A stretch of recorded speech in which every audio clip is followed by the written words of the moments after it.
નમસ્કાર વિદ્યાર્થી મિત્રો, આપણે ભારતના સાહિત્યિક ઇતિહાસ જે છે એમાં આપણે અગાઉ પૌરાણિક ઇતિહાસ અથવા તો ઋગ્વેદિક ઇતિહાસ જે છે એના વિશે આપણે ચર્ચા કરી.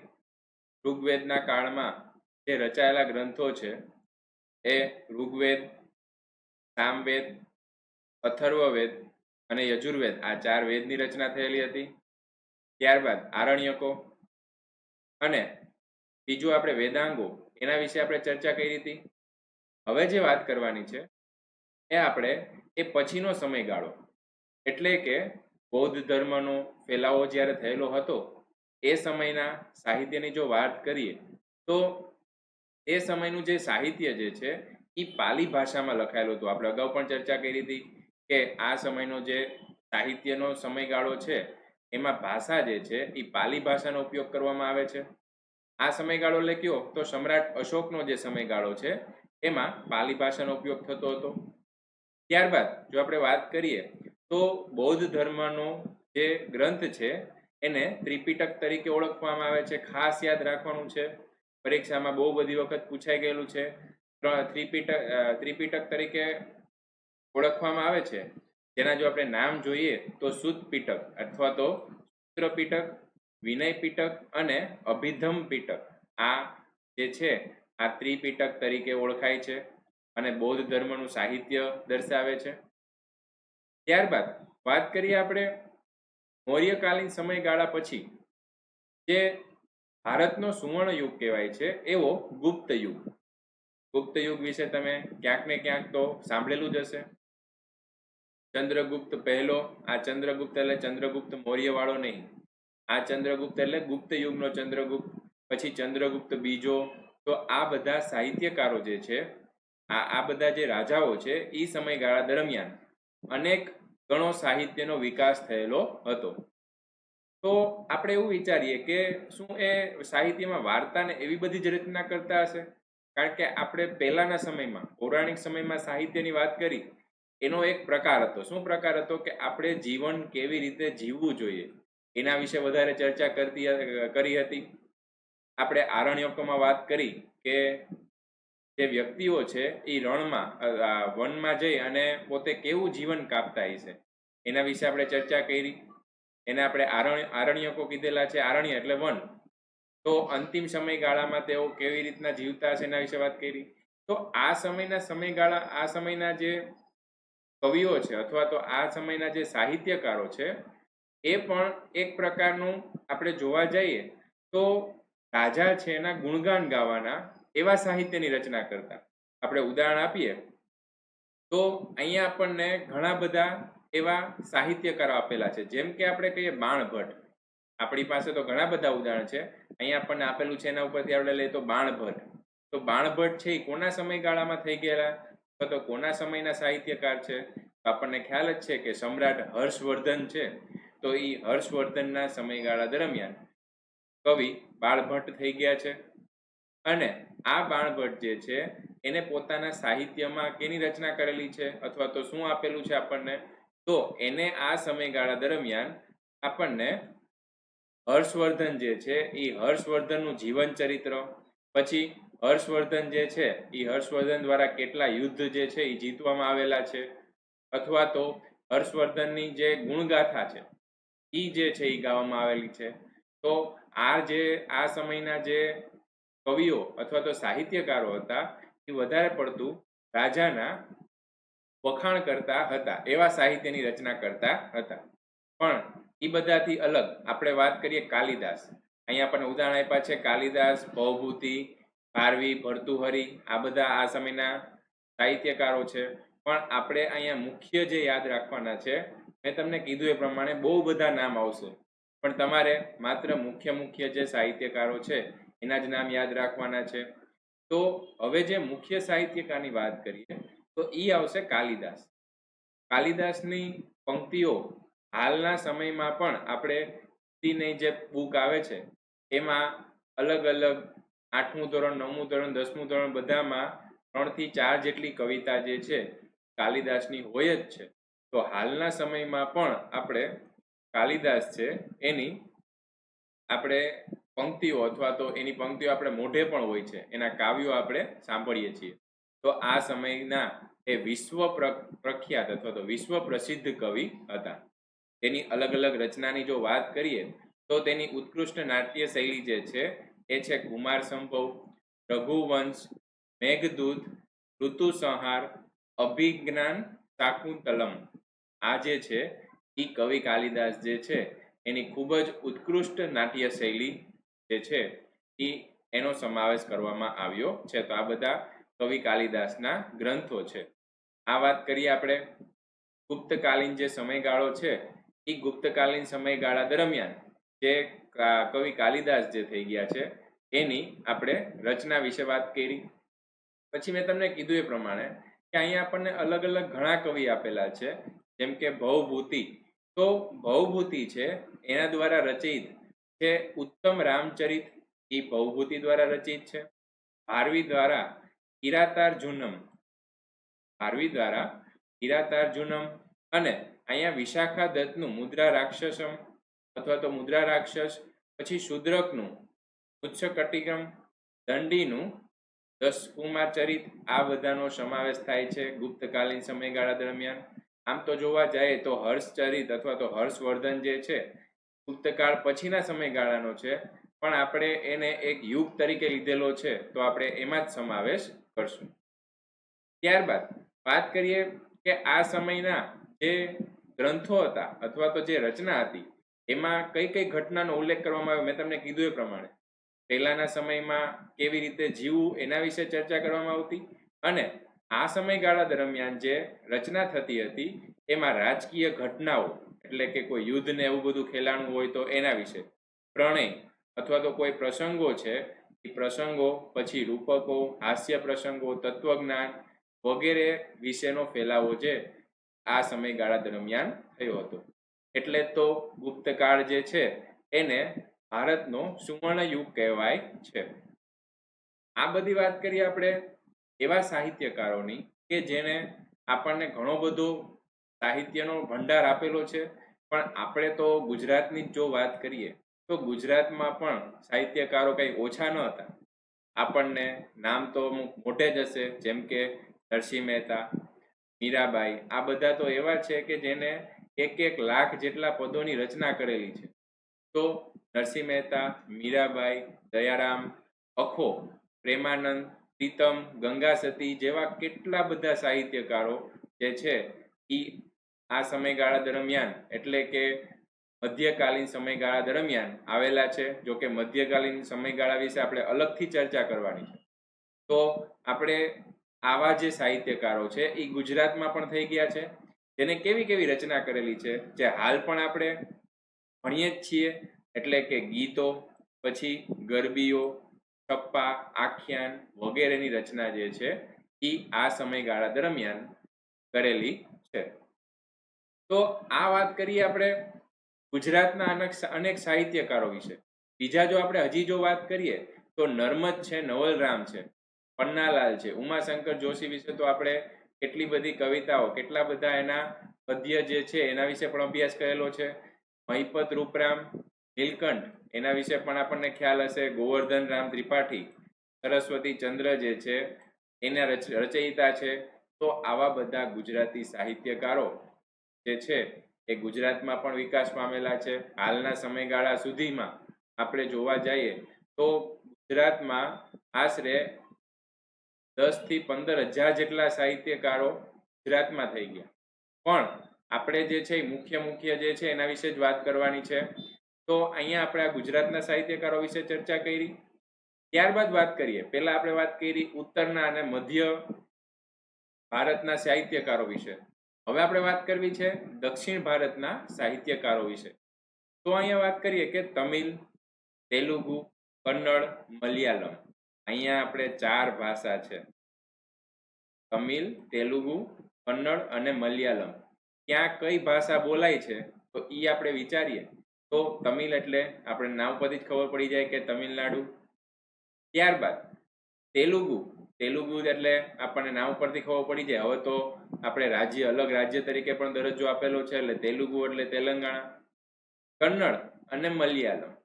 તો તો મલયાલમ છે એ મલયાલમ જે છે એ કર્ણાટકમાં બોલાય છે, સોરી મલયાલમ છે એ કેરળમાં બોલાય છે અને કન્નડ છે એ કર્ણાટકમાં વધારે પડતું બોલાય છે. આમ તો બધા નજીક નજીક જ આવેલા છે એટલે ભાષા જે છે એ ત્યાં બોલાય છે. આ ચાર કેવી ભાષા છે? દ્રવિડ ભાષાઓ. દ્રવિડ શબ્દ ઉપરથી તમને યાદ આવી જવું જોઈએ કે જ્યારે આર્યો જે છે એ ઉત્તર ભારતમાં આવ્યા ત્યારે ત્યાંના જે વ્યક્તિઓ હતા, ત્યાંના જે માણસો હતા એ બધા દક્ષિણ બાજુ વયા ગયા હતા, દક્ષિણ બાજુ પલાયન કરેલું હતું, જે દ્રવિડ તરીકે ઓળખાયા છે.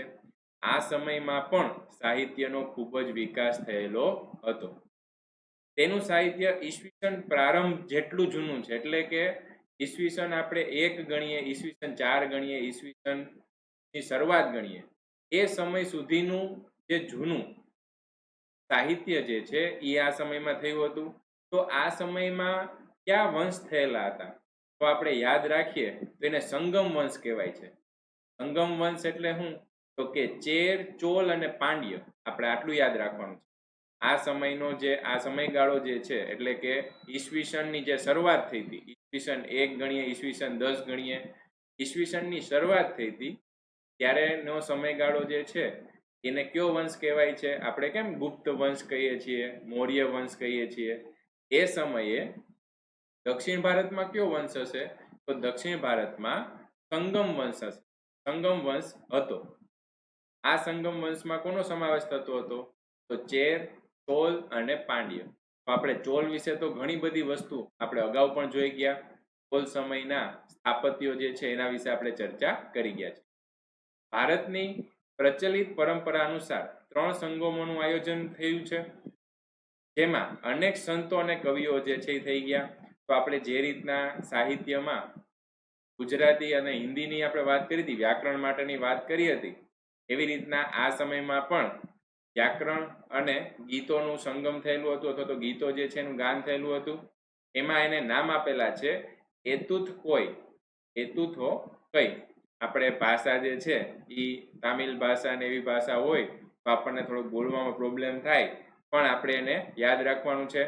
એતુથો કોઈ શું છે એનો મતલબ? તો કે 8 કાવ્યોનું સંકલન, એ સમયનું સાહિત્યની વાત કરેલી છે. ત્યારબાદ તોલ્કાપિયમ. તોલ્કાપિયમ જે છે એ શું છે? તો કે એ સમયનો તમિલ ને તેલુગુનું ભાષાનો વ્યાકરણ ગ્રંથ છે. ત્યારબાદ પથ્થુપાતુ એ શું છે? તો કે 10 ગીતોનો સંગમ છે. આ વાત કરીએ આપણે દક્ષિણ ભારત જે છે એ દક્ષિણ ભારતના સાહિત્ય વિશે. અને જો હજી થોડુંક વધારે ચર્ચા કરીએ તો આ જે કાવ્ય ગ્રંથ છે એ કાવ્ય ગ્રંથમાં જીવનના અનેક પાસાઓનું વિવેચન કરવામાં આવ્યું છે. અને એ સમયના વિખ્યાત ગ્રંથોની જો વાત કરીએ, આ બંને વિખ્યાત ગ્રંથો છે એ આપણે યાદ રાખવાના છે. તો 2 વિખ્યાત ગ્રંથો જે છે એ શિલપત્તિકારમ અને બીજું છે મણિમેખલાઈ. તો મણિમેખલાઈ અને શિલપત્તિકારમ જે છે એ બંને આ સમયના વિશ્વવિખ્યાત અથવા તો વિખ્યાત એવા ગ્રંથો છે. ત્યારબાદ વાત કરીએ આપણે મધ્યકાલીન સાહિત્ય. મધ્યકાલીન સાહિત્ય એટલે કયો સમયગાળો? તો સામાન્ય રીતે આપણે જોઈએ કે મુસ્લિમ આક્રમણો એટલે કે મુગલ સલ્તનત જે છે એ આવેલી હતી, અથવા તો દિલ્હી સલ્તનત જે છે એ સમયગાળો જે છે એને આપણે મધ્યકાલીન સમયગાળો ગણી શકીએ. તો આ સમયે પણ સંસ્કૃતિનો વિકાસ થયો છે અથવા તો સાહિત્યનો વિકાસ થયેલો છે. હવે આ સમયની જે ભાષા જે છે એ ભાષા સંસ્કૃત તો હતી જ, ઘણી જગ્યાએ સંસ્કૃત સાહિત્ય જે છે એની રચના થઈ જ હતી, પણ હવેની જે ભાષા જે છે એ ધીમે ધીમે કરતા અપભ્રંશ થવા માંડી. કેમ? હવે સાહિત્ય જે છે એની રચના ગુજરાતીમાં, આપણે ગુજરાતમાં વધારે પડતા ગુજરાતીમાં જ રચના કરે છે. તો હવે જે ભાષા જે છે એ ભાષા સંસ્કૃત જે છે એ બહુ ઓછી જગ્યાએ બોલાય છે. માટે આપણે જે આ સમયગાળો છે એમાંથી ભાષાઓ અપભ્રંશ થવાની શરૂઆત થઈ ગઈ. એટલે શું? તો ધીમે ધીમે કરતા આપણે જે અલગ અલગ પ્રકાર પાડ્યા અથવા અલગ અલગ આપણે જે જગ્યાના ભાગ પાડ્યા છે એ પ્રમાણે ત્યાં જે ભાષા બોલાતી હોય એ પ્રમાણે સાહિત્યની રચના જે છે એ ભાષામાં થવા માંડી. જેમ કે આપણે કહીએ કે મુસ્લિમ અથવા તો જે મુગલકાલીન જે રાજાઓ છે અથવા તો એ સમયની જે ભાષા છે એ લોકોની એ છે ફારસી ભાષા. તો તે સમયના ઘણી બધી રચનાઓ જે છે એ ફારસી ભાષામાં રચના થયેલી હતી. ત્યારબાદ આપણે હમણાં જ વાત કરી કે તમિલનાડુ, પછી તો કે કેરળનો વિસ્તાર, હાલમાં કેરળ, પછી કર્ણાટકનો વિસ્તાર, તમિલનાડુનો વિસ્તાર, ત્યાં અલગ અલગ ભાષાઓ છે. એ ભાષાઓ કઈ બોલાતી? તો કે તમિલ બોલાતી, કન્નડ બોલાતી. તો એમાં સાહિત્ય જે છે એની રચના થવા માંડી. તો આ સમયમાં જો આપણે ઉત્તર ભારતમાં વાત કરીએ તો આવે છે કાશ્મીર. કાશ્મીરમાં એક ખૂબ જ સરસ એવું સાહિત્યનું રચના થયેલી હતી. જેમાં આપણે વાત કરીએ બે સાહિત્યની વાત કરીએ તો તેમાં સોમદેવનો કથા સરિત સાગર અને કલ્હણનું રાજ તરંગિણી, ખૂબ જ સરસ એવું પ્રદાન જે છે. કલ્હણ, આમ તો જોવા જઈએ તો કાશ્મીરમાં 3 એવા સરખા નામ જેવા કવિઓ થઈ ગયા. એક આવે છે કલ્હણ, એક આવે છે બિલહણ અને એક આવે છે પાલહણ. આવા 3 સાહિત્યકારો જે છે એમાં થઈ ગયા છે.